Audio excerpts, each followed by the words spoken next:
Hi guys, welcome to EmpoweRN. My name is Caroline Porter-Summers. Thank you so much as usual for watching my YouTube channel. So in this video I have a video request that I would like to share with you. So I'm going to read the email. This email was written from Lily. And it says, "Hi Caroline, I feel like it's been so long since we've talked and these past couple of weeks have been rough. I would really like some advice right now. I've been a nurse at my local hospital for the past 6 months. I was in the nurse training internship position for 2 months, orientation to a telemetry unit for 3 months, and have been on my own for the last month. And it's been very rough. My first day off orientation was awful, but it's been a little bit better since until last week. There was an incident where I gave a narcotic to a patient that just received a dose from night shift. No harm was done to the patient, luckily. Basically, the doctor called me stupid in front of my peers, and the incoming shift was very difficult, making me doubt myself. We have also been understaffed for the past 2 days, and I just don't know anymore. I've worked so hard to become a nurse, and now I'm questioning everything. Every day when I come into work, I always think, did I mess something up yesterday and didn't realize it? Did I hurt anyone? Am I even going to have a job at the end of the day? I try to stay positive, but sometimes I think I'm just not cut out for this, or just not smart enough. I love working with patients and it can be very rewarding, but the fear is always present, and this past week has been so awful. My question is, how did you get past all of this? I'm usually a very happy and positive person, but I feel like nursing is taking its toll on me. Any advice would be helpful." Lily, I really like this video request because being a new graduate nurse is so challenging, and only other new graduate nurses, because unfortunately a lot of nurses forget so fast, can relate to this. It's such an enormous responsibility. And so there's a few things I would like to mention. The first thing is, it's not your fault, but where you go from here is up to you. So any unit in a hospital that is hiring new graduates, I have to be completely honest with you, is not the best unit. It may not be the best hospital, because really good units can keep their staff. They don't need to hire new graduates all the time. A lot of the reason why staff leaves is because of mean nurses. And unfortunately, mean nurses are everywhere. I don't know why, but one of the reasons why I started this YouTube channel was to help more nice, loving people to pass nursing school and to become nurses, because I wanted to work with nicer nurses. So the fact that you are feeling bad from this situation is initially not your fault. You have to take a job, just like every new graduate does. We have to feed, clothe, do all the things that we have to do, and we want nice clothes too at the same time, let's be honest.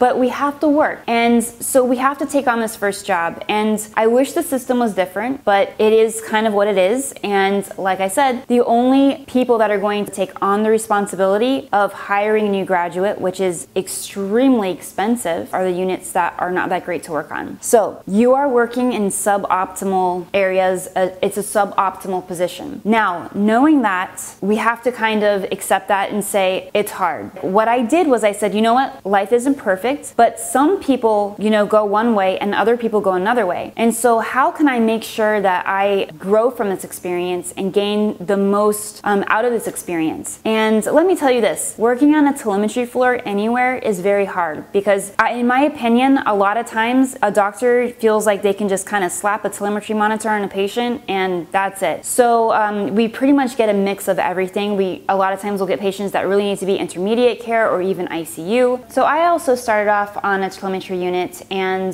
I had many of the same problems. Actually, the day before I passed or finished nursing orientation, I made my first ever med error, and it was a really bad error. I gave the wrong patient the wrong medications. It doesn't get more like simplistic than that. So I really felt inadequate. I felt stupid.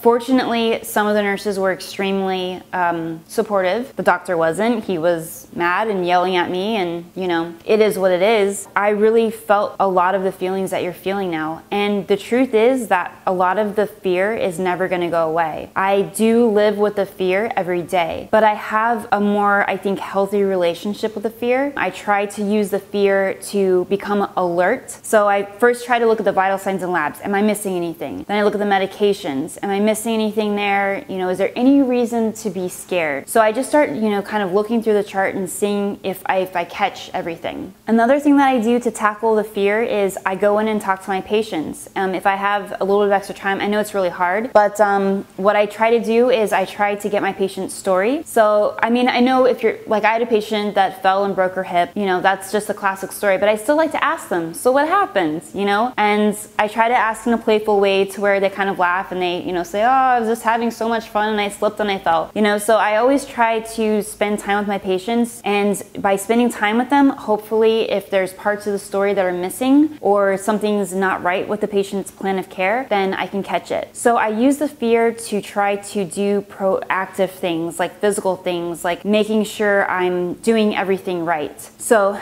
it helps me have a little bit more of a healthy relationship with the fear. The other thing that I do is this. Every time I make a mistake, and I still do this to this day, is I visualize myself doing it right. So let's say I made the mistake of giving the wrong patient the wrong medications. What I did, and I didn't do this immediately, you know, beat myself up for about a year before I figured out how to do this, but I basically just started visualizing myself doing it right. And by visualizing myself doing it right, it actually like amazingly lifted up this feeling of just doom from me. I don't know, it made me feel better. And then I decided to take it one step further and, you know, visualize everyone that was being mean to me and, you know, looking at me like I was really stupid. I decided to imagine them looking at me with, you know, beautiful smiles on their faces, with eyes, you know, of love beaming at me. So I really feel like on like a subatomic level, this has to work, because I promise you it works. So I've had doctors do the same thing, you know, yell at me for making a mistake. So what I do is I, you know, just simply accept it. I say, I'm really sorry, it won't happen again. And a lot of times they're still rude, and that's fine, because when they're not looking, I'm actually visualizing them with like this really goofy grin, just admiring what a good person and nurse that I am. And I don't do that for them, I do that for me, because I have to feel like I'm doing, you know, a good job and that I'm doing the best that I can. So the third thing that I would do if I were you is I would get some really good books. Whenever I feel like my mind is just like has a mind of its own and it's just running, I have all of my books on my phone. I'm pulling out my phone right now. Let me just tell you what is on my phone right now. So actually I was just listening to this.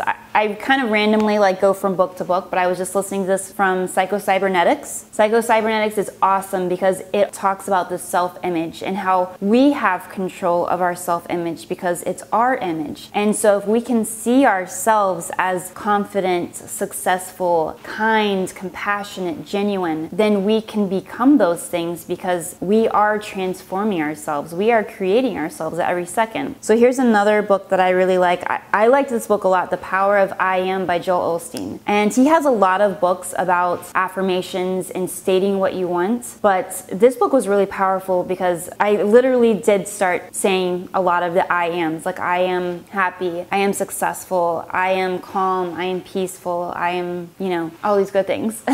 Another thing is any book by Rhonda Byrne. I love her books because her books are beautiful. Like she uses a lot of music with the books and they're just amazing. So any books by Rhonda Byrne. The last one that she had that I read was Hero. Hero was good, but I also liked, oh, what was the other one? The Power. Yeah, that one was really, really good. Also, any books by Tony Robbins or Brian Tracey. So what you're doing is, you know, we are who we are and we are at the level of our thoughts. And the only way to change that level is to change the way we think. But changing the way we think is a lot harder than what it seems like, unless you use technology. In the form of audiobooks or audios. So I found that when I listen to books that I start adapting this person's voice inside of my head, and their voice and their thoughts become my thoughts much quicker than reading or doing anything else. And the key is too, like I didn't always have to be paying attention. You don't. I can be like sweeping, cleaning, and I can still be adapting this person's thoughts because our mind works in so many different ways that we don't always have to be paying attention to certain things for them to have an effect on us. So that is my third tip for you, to pick up some really good audiobooks. I'll put some links below so that you can choose my books, you know, but if there's an author that you really like, then make sure you pick up their book as well. And the last tip that I want to give you is this. Nursing is a job that is really hard to begin, but it gets so much easier over time. My first year of nursing was very difficult. I think everybody's first year of nursing is very difficult. There's just so much to know. There's so much to learn.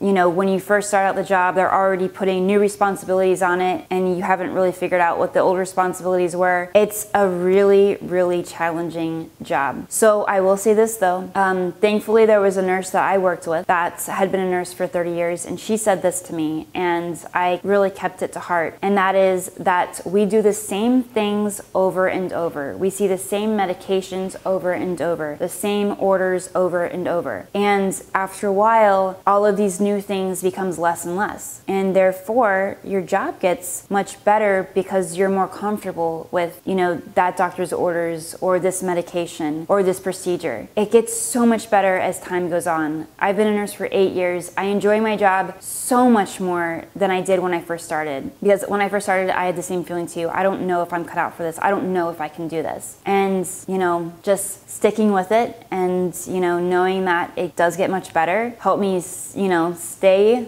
there and, you know, keep my first job. And I'm glad I did because it's so much better now. So Lily, I really hope that you like this video, and everybody else that's watching, I really hope that you like this video as well. And please continue to put your video requests. If you can post them in the comments below, you can send me an email, you can tweet me, however you would like, and I will make the video for you as best as I can. All right guys, I love you so much and I will see you soon. Bye.